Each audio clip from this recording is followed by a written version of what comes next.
Alhamdulillah, puji syukur kita senantiasa panjatkan kehadiran Allah Subhanahu wa Ta'ala.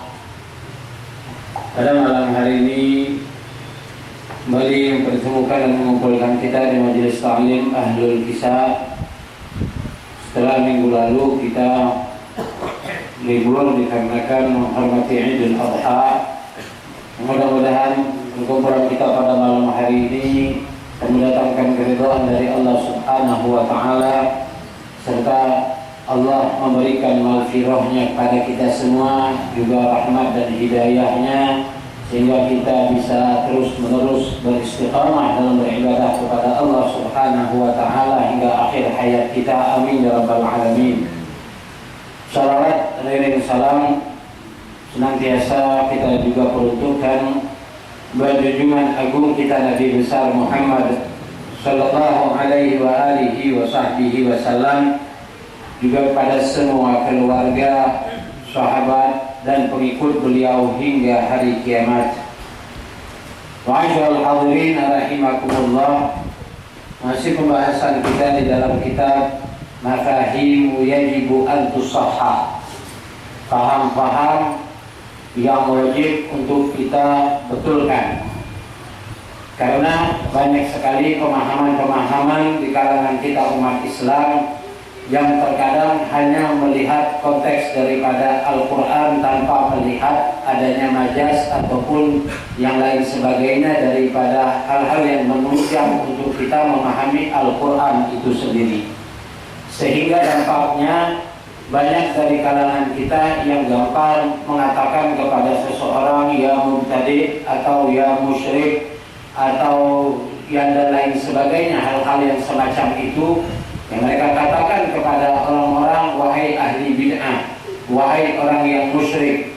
Bahkan terkadang juga mengatakan ya kafir, wahai kafir, ya, dikarenakan mereka ya hanya memahami konteks daripada Al-Quran atau hadis Nabi Muhammad sallallahu alaihi wasallam tanpa mereka menggabungkan pemahaman yang mereka pahami atau ayat ataupun daripada hadis itu dengan hal-hal yang mungkin justru ketika orang melakukannya, orang tidak terjebak di dalam hal kebid'ahan ataupun kemusyrikan ataupun kekufuran atau kekafiran. Na'udzubillah, itu na'udzubillah.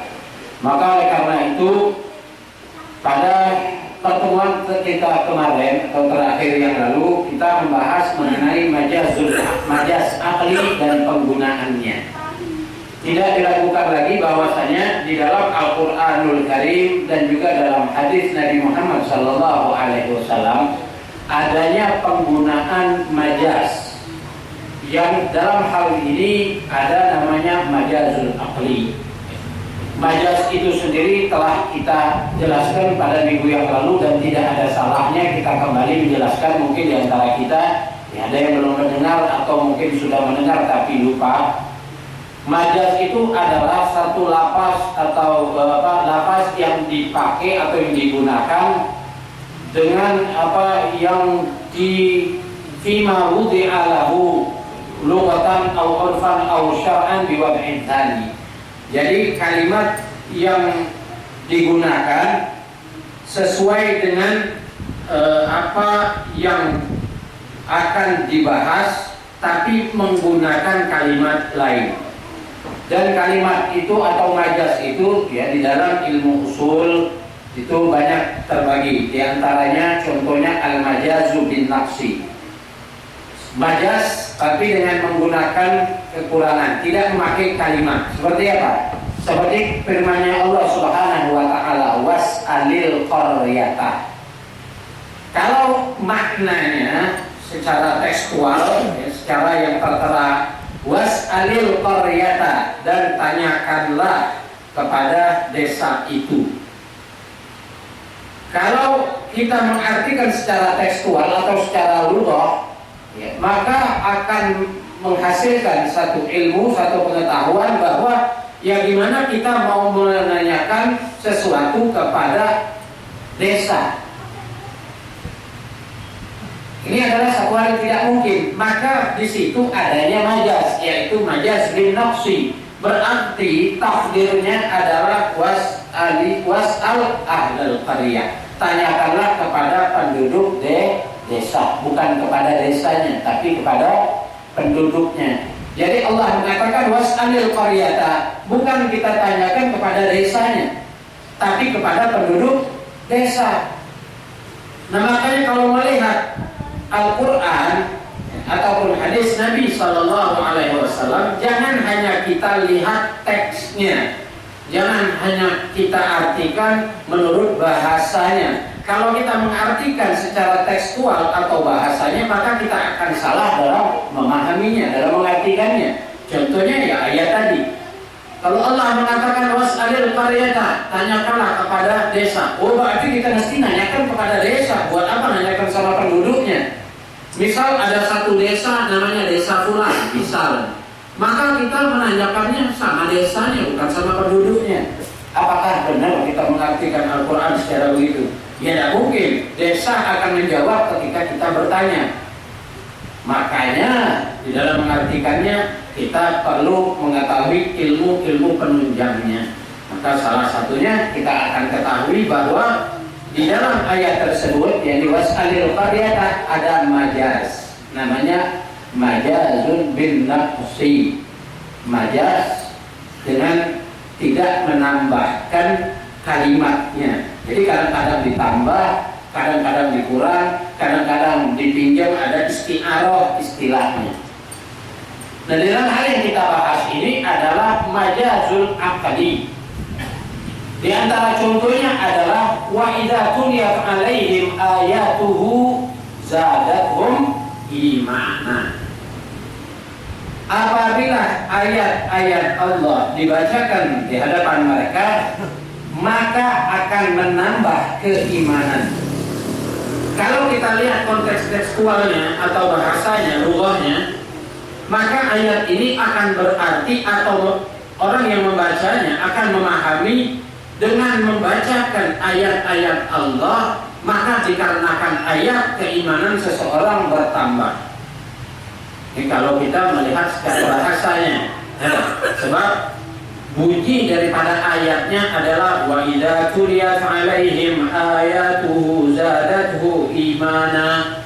Apabila dibacakan di hadapan mereka tanda-tanda ayat-ayat Allah, maka ayat itu akan menambah keimanan mereka. Berarti pemahaman orang yang menambah keimanan orang yang diperdengarkan di hadapan mereka ayat Allah adalah ayat itu sendiri. Nah, ini pemahaman orang tanpa dia mengindahkan, tanpa dia memasukkan kalimat, misalnya di situ adanya majaz atau lain sebagainya, cuma melihat tekstual atau lughahnya, ya apabila ayat-ayat Allah dibacakan di hadapan mereka, maka akan bertambahlah iman mereka. Berarti ayat itu yang menambahkan imannya mereka. Ini pengertiannya kalau kita melihat cuma dari sekadar lughah. Tapi tidaklah demikian maknanya, karena di situ adanya majazul aqli. Jadi disandarkannya kalimat ziyadah kepada ayat adalah majaz aqli. Karena apa? Karena ayat ini cuma menjadi penyebab ditambahnya keimanan atau bertambahnya keimanan seseorang. Ziyadah, kalimat zadathu imana. Nah, kalimat itu ditambahkan kalimat ziyadah atau zadathu sebelum imana, zadathu imana adalah majazul aqli. Karena apa? Karena ayat menjadi sebab ditambahkannya keimanan seseorang. Akan tetapi yang menambahkan keimanan pada hakikatnya siapa? Allah Subhanahu wa ta'ala, bukan ayat. Cuma Allah pakai kalimatnya zadathu imana. Kalau pengertian sekilas yang akan menambah keimanan seseorang ayat yang dibacakan tadi. Padahal ayat cuma sebab seseorang ditambahkan iman atau bertambahnya keimanan seseorang ketika ayat tersebut dibaca di hadapannya. Hakikat yang menambahkan iman siapa? Ya Allah Subhanahu wa ta'ala. Berarti kalimat zadathu adalah majaz ahli. Contoh lain, Bapak, wa qawluhu ta'ala yawma yaj'alul wildana shiba fa isnadul ja'alu ila al-yawmi majazun aqli lianna al-yawma mahallun ja'alahum shayban fa ja'alul madhkur waqi'un fil yawm. Yawma yaj'alul wildana shiba, hari di mana Allah Subhanahu wa ta'ala jadikan anak-anak kecil itu tumbuh uban. Itu yaumul kiamat. Saking takutnya dengan kejadian hari kiamat sehingga orang menjadi berubah. Ya, terkadang memang dibuktikan menurut sains dan ilmu, sains dan teknologi, menurut ilmu bahwa orang apabila mencapai tahap atau tingkat ketakutan tertentu maka rambutnya akan bisa berubah. Walau tadinya semuanya hitam rambutnya, tapi ketika dia mengalami satu situasi atau kondisi di mana dia sangat ketakutan yang luar biasa, maka akan menjadi seketika rambutnya berubah. Nah, hal tersebut juga terjadi kepada Nabi Muhammad SAW. Ketika Rasulullah ditanya di rambut ataupun di jenggot beliau ada beberapa helai rambut, ada beberapa helai uban, ya kurang lebih kalau di dalam sebagian kitab autobiografi beliau tidaklah di rambut atau di jenggot Nabi Muhammad SAW uban kecuali cuma 20 helai uban. Lalu ada sahabat yang melihat syaibahnya Rasulullah, ubannya Rasulullah. Maka sahabat tadi bertanya, apa yang menyebabkan engkau beruban ya Rasulullah? Rambutku telah beruban ya Rasulullah. Lalu Rasulullah SAW menjawab, syayyabatni Hudun wa akhawatiha. Yang menyebabkan aku beruban adalah seperti surat Hud dan yang seperti surat Hud. Kalau kita buka dalam Al-Quran, apa sih isinya surat Hud? Surat Hud adalah surat di mana Allah menjelaskan azab-azab Allah kepada kaum-kaum Nabi terdahulu. Kepada kaum Nabi Hud, kepada kaum Nabi Syuaib, kepada kaum Nabi Nuh, kepada kaum Nabi Lut. Azab-azab Allah Subhanahu wa ta'ala yang maha dahsyat, yang mengerikan diceritakan di dalam surah tersebut. Dan Rasulullah takut hal-hal yang telah terjadi pada umat terdahulu terjadi juga kepada umat beliau. Sehingga Rasulullah takut. Lalu Rasulullah berharap, berdoa agar Allah tidak mengazab umatnya seperti Allah mengazab umat yang terdahulu. Itu permintaan Nabi Muhammad SAW. Allah kabulkan permintaan Rasulullah. Tidak ada umat Nabi Muhammad SAW yang Allah azab seperti Allah mengazab umat-umat terdahulu. Bahkan syariat pun, karena Rasulullah meminta agar syariat pada umatnya dipermudahkan oleh Allah, dia dimudahkan juga oleh Allah Subhanahu wa ta'ala syariat kita. Dalam akhir surah Al-Baqarah, Allah Subhanahu wa ta'ala berfirman yang sering kita baca dan kita jadikan doa, Rabbana wa la tahmil alaina isran kama hamaltahu ala alladhina min qablina. Rabbana wa la tuhammilna ma la taqata lana bih wa'fu 'anna waghfir lana warhamna anta maulana fansurna 'alal qaumil kafirin. Rabbana wa la tahmil 'alaina isran kama hamaltahu 'ala alladziina min qablina. Ya Allah, jangan Engkau bebankan kepada kami syariat atau hukum-hukum yang kami tidak mampu untuk menjalaninya atau menanggungnya sebagaimana yang telah Engkau bebankan kepada kaum-kaum sebelum kami. Rabbana wa la tuhammilna ma la taqata lana bih. Ya Allah, jangan Kau bebankan apa yang kami tidak mampu. Tidak Allah bebankan kepada kita syariat yang kita tidak mampu untuk menjalankannya.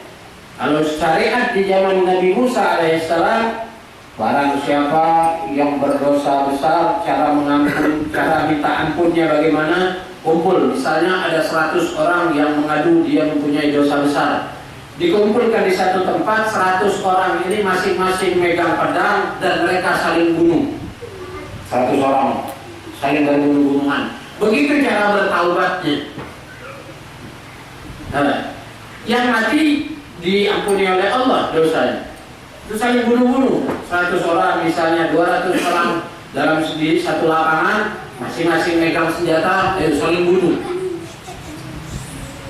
Atau yang terkena najis di zaman Nabi Musa alaihissalam, yang terkena najis misalnya di baju mereka atau bahkan di tangan mereka, maka bukan disiram. Kalau kita cuma ya lihat najisnya. Kalau najis mughalladhah disiram 7 kali air, salah satunya ada pakai tanah. Kalau dia najisnya mutawassithah, lihat kalau dia ada ainnya, diambil ainnya dulu, diambil najisnya. Kalau kelihatan najisnya diambil, dibuang, kemudian disiram. Kemudian kalau dia najisnya mukhaffafah, ambil air sedikit, dipercikan. Ini Allah ringankan. Kalau kaum Nabi Musa tidak melihat najisnya mughalladhah, najisnya mukhaffafah atau najisnya mutawassithah, pokoknya terkena najis, cara menghilangkannya dengan dipotong. Kalau di tangan, tangannya dipotong. Kalau di baju, ya beruntung bajunya dipotong. Allah beratkan syariat untuk mereka. Tapi untuk kita umat Nabi Muhammad sallallahu alaihi wasallam, ya tidak Allah beratkan.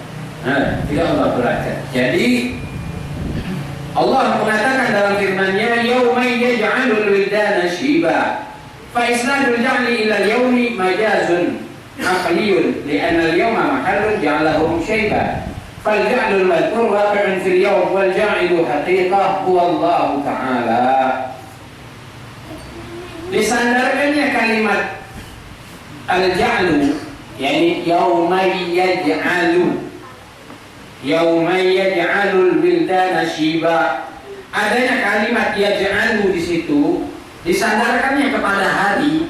Jadi kalau mengartikannya secara tekstual atau lughah, ya kita artikan hari di mana dijadikannya al-wildan shiba, maknanya menjadi berubah. Ya. Berarti kalau melihat sekilas yang menjadikan orang itu berubah adalah hari tersebut, hari itu. Ya, hari di mana orang menjadi berubah. Berarti seakan-akan yang membuat mereka berubah adalah hari. Ya, kalau melihat secara lughahnya, tekstualnya. Tapi di situ ada majazul aqli, disandarnya kalimat al-ja'lu, ya, disandarkan kalimat yaj'alu di situ adalah apa? Majazul aqli, karena hari yang disebutkan oleh Allah yauma yaj'alul wildana shiba. Nah, hari itu adalah tempat dijadikannya mereka berubah. Faja'lul madhkur waqi'un fil yaum. Kejadian itu terjadi di hari tersebut. Bukan harinya yang membuat orang berubah, tapi orang yang berubah itu terjadinya mereka berubah pada hari tersebut. Jadi hari akhir. Mungkin Anda jelaskan lebih gampang lagi. Yauma yaj'alul wildana shiba. Nih, hari akhir nanti di mana anak-anak akan menjadi berubah rambutnya. Artinya orang masih muda bisa berubah saking takutnya. Kalau kita melihat kalimat itu seakan-akan orang mengatakan yang membuat orang berubah adalah hari akhir. Sudah hari kiamat inilah yang membuat orang berubah. Padahal tidaklah demikian. Orang berubah terjadinya pada hari akhir. Jadi disandar kepada kalimat menjadi orang itu berubah itu disandarkan kepada hari. Jadi bukannya hari yang membuat orang berubah, tapi hakikatnya apa? Allah Subhanahu wa Ta'ala yang membuat orang berubah pada saat akhir zaman nanti, di mana orang dalam keadaan ketakutan. Mafhum insyaallah. Jadi intinya, khulasahnya, ringkasnya, bahwa dalam memahami Al-Quranul Karim kita tidak hanya baik Al-Quran ataupun hadis, tidak hanya melihat teksnya ataupun bahasa secara bahasa lalu kita artikan. Seperti banyak orang yang mengatakan kullu bid'atin dhalalah. Biar kita lebih paham deh. Kullu bid'atin dhalalah, kullu dhalalatin finnar. Yang namanya bid'ah itu semuanya sesat, tidak ada bid'ah hasanah. Semuanya bid'ah sesat katanya berdasarkan hadis ini. Adakah orang beragama demikian? Wa kullu muhdatsatin bid'ah. Ini pertama. Hadisnya kullu muhdatsatin bid'ah. Setiap sesuatu yang tidak terjadi di masa Nabi adalah bid'ah. Karena teksnya seperti itu, mereka salah memaknainya, maka mereka mengatakan pokoknya segala sesuatu yang tidak dilakukan di masa Nabi, maka itu adalah bid'ah. Wa kullu bid'atin dhalalah, dan setiap bid'ah sesat. Kullu dhalalatin finnar, dan setiap orang yang berbuat kesesatan akan tempatnya di neraka. Berarti kalau melihat teksnya, karena maulid tidak dibaca di zaman Nabi, orang yang membaca maulid berarti orang yang melakukan kebid'ahan. Karena dia melakukan kebid'ahan berarti dia telah melakukan kesesatan. Karena dia telah melakukan kesesatan berarti dia masuk neraka. Berarti orang yang baca maulid, mau dia sholat, mau dia puasa, mau dia zakat, mau dia berbuat baik, dia orang yang berbuat bid'ah sesat, telah berbuat kesesatan dan tempatnya di neraka. Ini menurut konteks hadisnya. Makanya orang kalau mengerti cuma melihat konteksnya mengatakan, woi, maulid tidak terjadi di zaman Nabi, bid'ah. Woi, membaca tahlil tidak terjadi di zaman Nabi. Kalau ada orang meninggal, tahlilan, baca yasin, baca tahlil, tidak terjadi di zaman Nabi, bid'ah. Berarti kalian melakukan kesesatan. Itu tujuan mereka. Cuma mereka mengatakan cuma bid'ah aja. Tapi kalau hadisnya disambung, kullu muhdatsatin bid'ah, kullu bid'atin dhalalah, kullu dhalalatin finnar. Orang yang melakukan sesuatu yang baru berarti melakukan bid'ah. Kalau dia melakukan bid'ah berarti melakukan kesesatan. Kalau dia telah melakukan kesesatan berarti dia akan masuk neraka. Itu maksudnya. Jadi mereka cuma nyikat orang yang memperingati maulid, membaca maulid adalah ahli bid'ah. Padahal tujuannya seterusnya, berarti kita sesat dan kita masuk neraka. Itu maksudnya mereka. Berdasarkan hadis yang sahih ini, yang mereka salah memahaminya. Tidak mau melihat apa penunjangnya, padahal di situ ada istilah isti'arah, artinya amun mahsus. Maksudnya umum, ya, kalimatnya umum tapi maknanya khusus. Kalimatnya kullu bid'atin dhalalah, kullu muhdatsatin bid'ah, setiap yang baru bid'ah. Kullu di situ jangan diartikan semua, maksudnya amun mahsusun. Dia kalimatnya umum tapi maknanya khusus. Berarti apa? Sebagian bid'ah adalah sesat. Sebagian yang baru adalah bid'ah. Sebagian yang bid'ah sesat. Dan yang melakukan bid'ah sesat ini tadi baru tempatnya di neraka. Kalau dia melakukan bid'ah yang sesat, kalau dia melakukan bid'ah yang tidak sesat, bagaimana dia mau dimasukkan ke neraka? Lihat hukum syariatnya. Kalau dia misal makanan di zaman Nabi makan ala kadarnya, makan roti. Kadang-kadang dia daging kalau ada. Ini kita makan satu hidangan atau misalnya pergi kondangan, baik prasmanan atau makannya hidangan, pilihannya banyak. Ada ayam, ada kambing, ada rendang, ada gado-gado, ada semacam-macamnya. Hal yang semacam ini bid'ah. Nabi tidak makan demikian. Nabi tidak di zaman dulu tidak ada makanan yang demikian. Tapi apakah orang yang makan gado-gado tadi atau rendang, ngambil sedikit ayam, ngambil juga misalnya telurnya, ngambil kerupuknya, ngambil buah-buahannya, dia telah berbuat satu bid'ah yang sesat? Apakah dia berdosa? Apakah dia masuk neraka? Tidak. Kenapa? Karena dalam hukum syariat cuma mubah hukumnya. Boleh orang mau makan semua, boleh tidak. Ya. Jadi jangan memahami hadis ataupun Al-Quran menurut bahasanya. Setelah bahasa mengatakan kullu bid'atin dhalalah, semua bid'ah adalah sesat. Berarti apapun bentuk bid'ahnya sesat, berarti termasuk ente sesat. Kalau ada orang mengatakan begitu, kullu bid'atin dhalalah, semua bid'ah itu sesat, termasuk ente sesat. Tuh, kenapa demikian? Kalau mereka mengatakan ente itu sendiri bid'ah, ente tidak hidup di masa Nabi, bilang. Ente itu, misalnya nama ente fulan. Ente mengatakan kita membaca maulid, kita memperingati maulid, kita membaca yasin tahlil, kita baca qunut, misalnya semuanya adalah bid'ah. Berarti kalian sesat. Oke.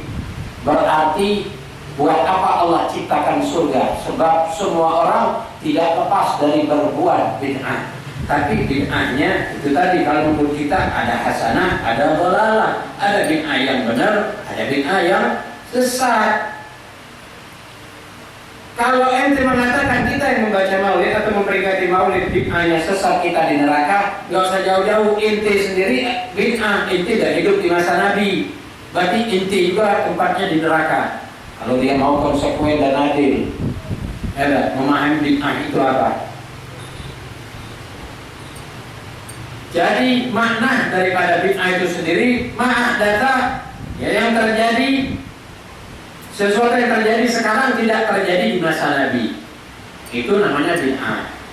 Kalau mengenai hukum, kembali ke dalam 5 hukum syariat. Bisa bid'ah yang diharamkan, bisa bid'ah yang disunnahkan, bisa bid'ah yang makruh, bisa haram, bisa mubah. Itu hukumnya. Tergantung nanti ketika dia ditinjau dengan hukum syariat, baliknya kemana? Belajar ilmu nahwu misalnya untuk memahami Al-Quran. Di zaman Nabi tidak ada ilmu nahwu. Di zaman para sahabat, ya, di zaman Sayyidina Abu Bakar, Sayyidina Umar, Sayyidina Utsman, belum ada yang namanya ilmu nahwu. Baru di masa Sayyidina Ali bin Abi Thalib adanya ilmu nahwu.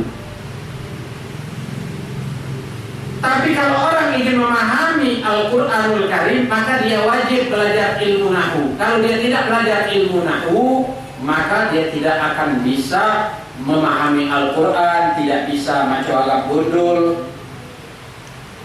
Tapi kebanyakan di kalangan kita maco agak bodol tidak baca, maco agak bodol sago-sago, putus-putus, sudah nyalahkan. Ada bid'ah, ini tidak boleh. Coba maco agak bodol, baca kau. Ada bacanya itu maco agak bodol, lagi putus-putus, sudah nyalah. Lagi mana memahami Al-Quran?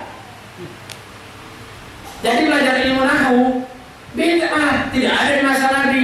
Tapi karena ingin memahami Al-Quran, hukumnya wajib. Tidak usah jauh-jauh lagi. Al-Quran itu sendiri, di masa Nabi Muhammad, Al-Quran ditulis oleh sahabat di lembaran-lembaran kulit hewan.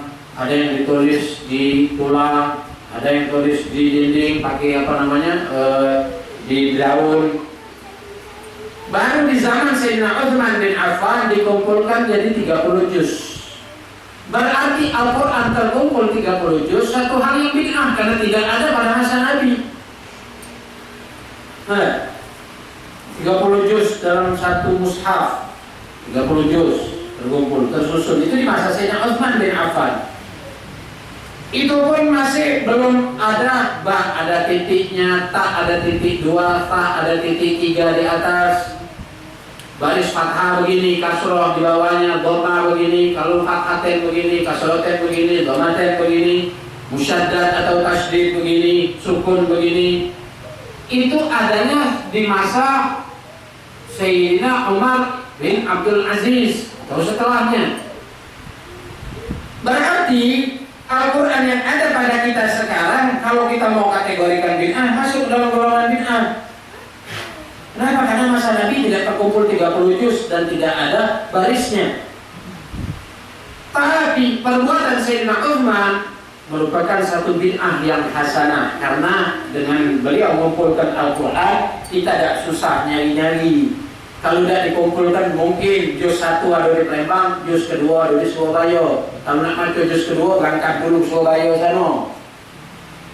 Juz ketiga yang kayak di India, pengen maca nak matam ke Al-Quran, maca juz ketiga, berangkat dulu ke India. Apa? Catatannya ada di India sana. dosa itu. Dipermudah oleh Allah.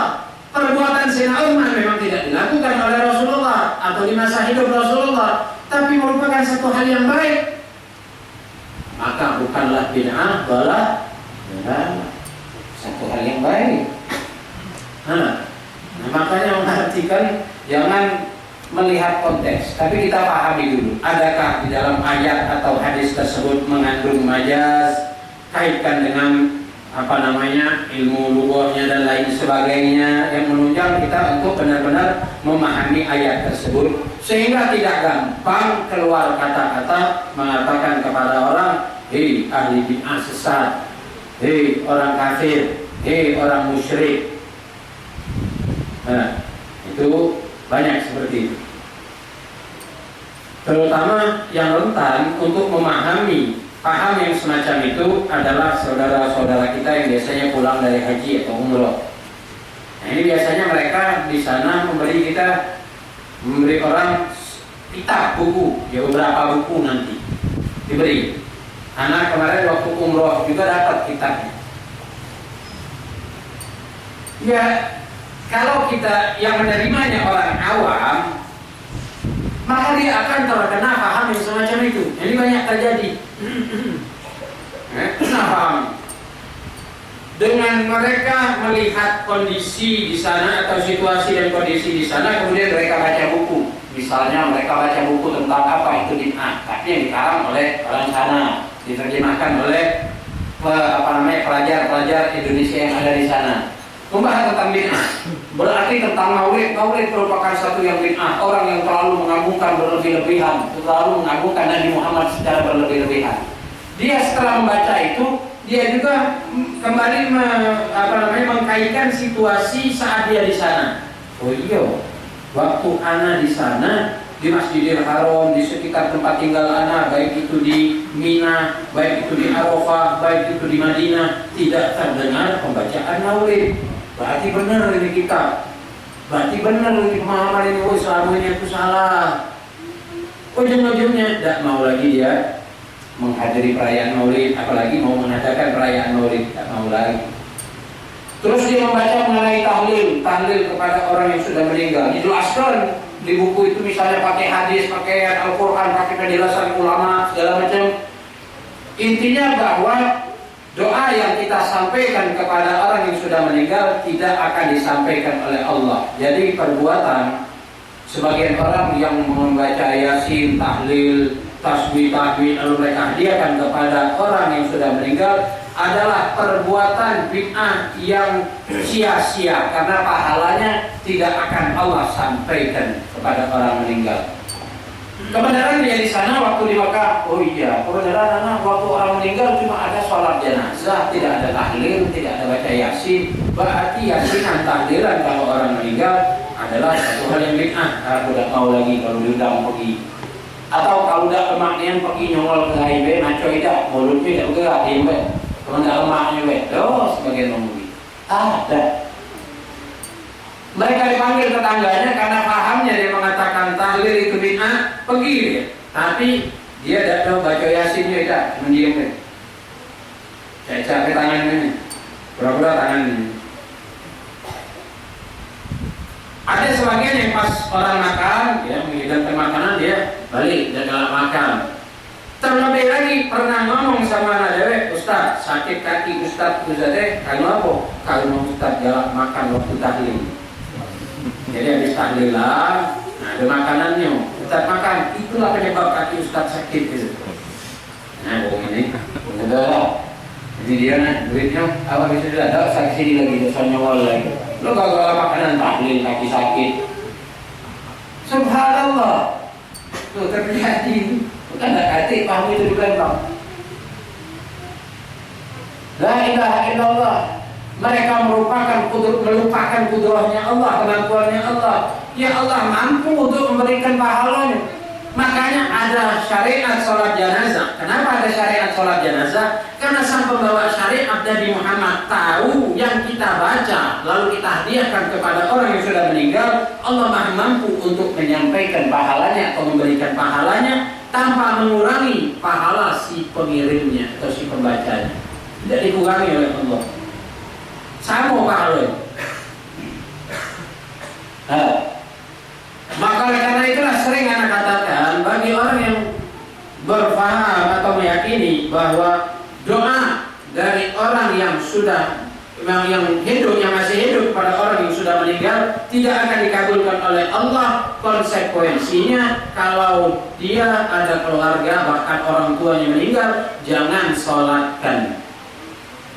Tidak boleh dia sholat jenazah. Kenapa? Karena di dalam sholat jenazah ada doa Allahumma ighfir lahu kalau mayitnya laki-laki, Allahumma ighfir lahu warhamhu wa'afihi wa'fu anhu, ya Allah ampunilah dia si mayit ini. Kata inti doa dari yang hidup kalau yang sudah meninggal tidak sampai, berarti buat apa yang di sholat jenazah? Loh, itu memang sudah syariatnya, bukan satu yang bid'ah, memang syariatnya. Iya, adanya syariat itu karena sang pembawa syariat Nabi Muhammad SAW sangat-sangat mengetahui bahwa Allah mampu memberikan pahala yang dihadiahkan oleh orang yang masih hidup pada orang yang sudah meninggal dunia. Allah maha mampu untuk menyampaikan. Nah, begitu. Jadi singkatnya lagi, bahwa sebagian orang dari kelompok-kelompok yang sesat dikatakan di sini seperti Mu'tazilah, mereka terkadang melihat konteks atau tekstual daripada Al-Qur'annya. Seperti apa? Mereka mengatakan Al-Qur'an adalah makhluk Allah. Al-Qur'an makhluk atau bukan? Al-Quran kalau menurut fahamnya kita Ahlus Sunnah wal Jamaah bukanlah makhluk, ya, karena adalah kalamnya Allah, berarti bukan makhluk. Perkataan itulah yang menjadikan Imam Abu Hanifah sampai dihukum, ya, mempertahankan akidah bahwa Al-Quran bukan makhluk. Nah, orang-orang Mu'tazilah mengatakan Al-Quran makhluk. Alasan mereka mengatakan itu apa? Firman Allah Subhanahu wa taala, "Inna ja'alnahu Qur'anan Arabiyyan." Kata Allah, kami jadikan atau kami turunkan Al-Qur'an itu Arabiyyan, berbahasa Arab. Berarti kalimat ada Arabiyyan itu berarti adalah makhluk. Itu menurut paham Mu'tazilah. Kalau kita tidak, ayat itu menjelaskan sungguhnya kami jadikan Al-Quran berbahasa Arab karena Nabi orang Arab. Kalau hakikatnya kalamnya Allah, perkataan Allah, tidak ada huruf, tidak ada suara, tidak ada intonasi. Itu hakikat kalamnya Allah. Lalu kenapa Allah jadikan Al-Quran bahasa Arab? Karena Nabi Muhammad orang Arab. Kalau Nabi Muhammad orang Lembang, Al-Quran bahasa Lembang. Kalau Nabi Muhammad orang Medan, Al-Quran bahasa Batak, bahasa Medan. Tapi karena Nabi Muhammad orang Arab, ya Al-Qurannya harus bahasa Arab. Kalau bahasa lain Nabi tidak ngerti. Bukan berarti Al-Quran makhluk. Nah, ini pahamnya Mu'tazilah seperti itu, memahami ayat Al-Quran secara tekstualnya saja. Juga paham daripada Qadariyah. Mereka mengatakan alasannya semuanya kembali kepada takdir apa? Bima kasabat aydikum bima kuntum ta'malun. Mereka berpaham seperti itu. Bima kasabat aydikum bima kuntum ta'malun. Apa yang kamu perbuat ya berasal kan dari kamu. Juga Jabariyah, firqah Jabariyah. Mereka berpaham Jabariyah karena berpegang dengan firman Allah, wallahu khalaqakum wa ma ta'malun. Allah yang menciptakan kalian dan apa yang kalian perbuat. Jadi bagi mereka, apapun yang diperbuat manusia itu sudah dari Allah. Ngapa kau maling? Allah bukan enggak. Kita sholat. Aku udah mau sholat. Ngapa? Takdir aku ni anakku saya tidak sholat. Tak sama usia aku. Nah, lu buat pintu sur. Namanya itu dah. Kenapa memahami Al-Quran, ayat Al-Quran secara tekstual, bukan tidak mau memakai penunjang-penunjang lain untuk memahami Al-Quran tersebut. Makanya jadi ruwet. Nggak boleh sholat, takdir aku ni anda sholat. Kenapa kamu mau usiaku? Kenapa kau minum khamr? Takdir aku ni minum khamr. Kalau ketemu orang macam itu, lemah sebenarnya menghadapi. Makanya itu, misal nih kita ngajak orang sholat, ingat orang, supaya kita sholat. Sama usia kau pun tidak sholat. Kenapa kalau tidak sholat? Takdir lah. Punya mungkin tidak sholat. Nah, jangan sungkan-sungkan, kamplong nih kalau kamu. Badak pak kamplong. Lu kenapa kau kamplongnya itu? Takdir yang saya kau kamplong boleh. Ayah gitu. Nah, pada sana malas-malas takdir kau nih yang kau mau kamplong gitu. Ya tidak bisa begitu memahami Al-Quranul Karim. Ya. Jadi semua umat selain Qadariyah berkeyakinan bahwa semua perbuatan manusia itu adalah ciptaan atau dari Allah Subhanahu wa taala. Jadi kalau kita bicara hakikat, nih kita menggerakkan. Siapa hakikat yang menggerakkan tangan kita ini adalah Allah. Kalau Allah tidak berkeinginan untuk menggerakkan tangan kita, tidak bisa bergerak tangan kita. Namun adanya nanti ikhtiar, sabar. Cuma sebabnya bergeraknya apa? Ada ikhtiar kita. Perantara kita bisa bergerak, lantaran kita bisa bergerak karena ada usaha dari kita. Tapi hakikat yang menggerakkan adalah Allah Subhanahu wa taala. Bahkan robot yang atau remote yang pakai baterai sekalipun, siapa yang menggerakkan robot itu? Apakah baterainya? Cuma lantarannya aja baterai. Yang menggerakkannya hakikatnya adalah siapa? Allah Subhanahu wa taala. Jadi mudah-mudahan kita memahami ini Allah Subhanahu wa taala mantapkan akidah kita sehingga kita tidak gampang mengatakan kepada orang mukmin lainnya ya mubtadi, ya kafir, ya musyrik atau yang dan lain sebagainya, seakan-akan surga adalah milik mereka dan semua umat muslim baik sekarang ataupun zaman dulu berarti semuanya salah, termasuk para imam al-arba'ah, juga Imam Abdul Hasan al-Ash'ari atau Abu Hasan al-Maturidi, bagi mereka semuanya salah. Yang benar hanya kelompoknya mereka. Subhanallah, subhanaka buhtanun azimun. Efeknya mereka merasa benar, yang lain salah. Ketika mereka merasa seperti itu, berarti yang lain kedudukannya di bawah mereka. Terjadilah seperti di Libya dan di Maroko kemarin yang anak ceritakan, kuburan dibongkar, mayatnya dibuang di tempat sampah, kuburan ada sahabat tuh dipasang dinamit sama mereka, dihancurkan. Ini efeknya kenapa? Karena menganggap orang lain salah, hanya mereka yang benar. Padahal ente sendiri juga termasuk golongan orang yang belum tentu benar. Belum tentu benar. Seakan-akan itu benar, itu hidup aja di masa Nabi. Kalau kita mengatakan orang lain salah, orang lain ahlul bid'ah, jangan tanggung-tanggung. Rumah Nabi lantainya hanya tanah, ayo rumah kalian juga lantainya tanah mestinya. Contohkan dong pada kami. Apa sih yang tidak bid'ah itu? Kalau di masa Nabi tidak bid'ah, contohkan sama kami. Lantai rumah Nabi dari tanah, kalian juga mestinya dari tanah. Dinding rumah Nabi hanya dari bekas-bekas pohon korma, kalian juga mestinya begitu. Nabi Muhammad ketika melaksanakan haji wada, Nabi pakai onta, kalian juga dong pakai onta, jangan pakai pesawat. Contohkan, ayo bawa onta dari Saudi atau dari Arab ke sini ke Palembang, biasanya kita naik onta pergi haji dari Palembang, ayo. Nyampe Mekah, lepas tinggal udah. Nah ya kalau mau seperti itu kan jangan tanggung-tanggung artinya. Tidak usah kita pakai ilah, pakai ngeles kalau bahasa kita. Oh itu kan cuma alat yang kita jadikan bahasan adalah syariat. Itu cuma alat saja. Penunjang untuk ke Mekah nanti pakai otak, kita jangan sekarang ya pakai pesawat. Dia bilang itu alatnya. Orang tidak konsekuen seperti itu. Mau merasa bahwa mereka itu sendiri benar, tapi tidak usah pening-pening. Paham yang semacam itu baru beberapa ratus tahun inilah. Dari dulu-dulu para ulama kita telah mengajarkan akidah yang sahihah, akidah yang benar sama kita, tidak usah diragukan lagi. Kalau ada agama atau orang yang gampang mengatakan kepada orang lain ya kafir, ya musyrik, ya ahli bid'ah, atau orang mengatakan laknatullah ala sahabah Nabi, ketika dengar nama sahabat melaknat, ini berarti sudah tidak benar. Bukan ajaran Islam mengatakan gampang-gampang. tanpa ada petunjuk yang sahih yang dia benar-benar yakin seseorang kafir, tidak boleh mengatakan dia kafir. Tanpa dalil-dalil yang kuat seseorang tidak berbuat musyrik, kemusyrikan, tidak boleh kita mengatakan kepada orang tersebut ya musyrik, orang musyrik. Tidak boleh.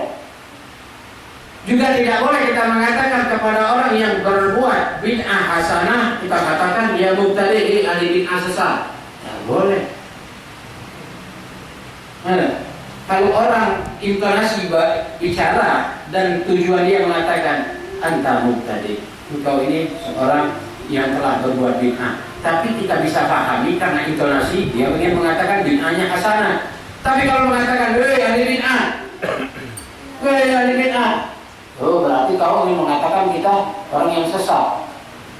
Nanti yang masuk surga, yang lain neraka semua. Buat apa Allah bikin neraka besar-besar?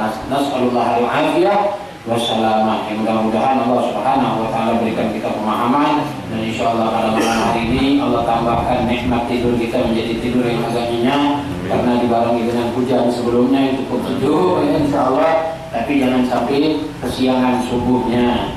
Tidur boleh pulas, tapi pasang alarm 10 di samping kuping kita, dia subuhnya tidak kesiangan. Wallahu subhanahu wa ta'ala a'lam.